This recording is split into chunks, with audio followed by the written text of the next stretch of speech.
നിലമ്പൂരിലെ ഇടതു സ്ഥാനാർത്ഥി എം സ്വരാജ് ഇന്ന് സ്വന്തം പഞ്ചായത്തായ പൊത്തുകളിലൂടെയാണ് പര്യടനം നടത്തിയത്. ജന്മനാട്ടിലെത്തിയ സ്വരാജിന് മികച്ച സ്വീകരണമാണ് നാട്ടുകാർ ഒരുക്കിയത്. തെരഞ്ഞെടുപ്പിൽ ഒരു വർഗീയ ശക്തികളുടെയും പിന്തുണ വേണ്ടെന്ന് എം സ്വരാജ് പറഞ്ഞു.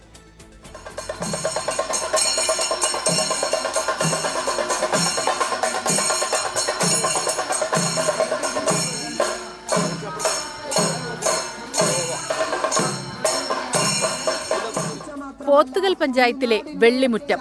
സ്വരാജ് പഠിച്ച സ്കൂളിന് സമീപത്ത് സ്വീകരണം. എല്ലാവരും പരിചയക്കാർ.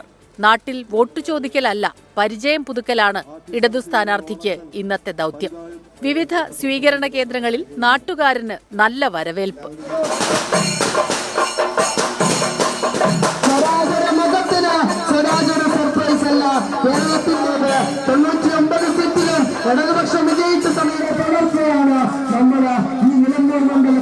എല്ലാ നല്ല മനുഷ്യരുടെയും വോട്ട് വേണമെന്നും എന്നാൽ വർഗീയവാദികളുടെ വോട്ട് വേണ്ടെന്നും എം സ്വരാജ്.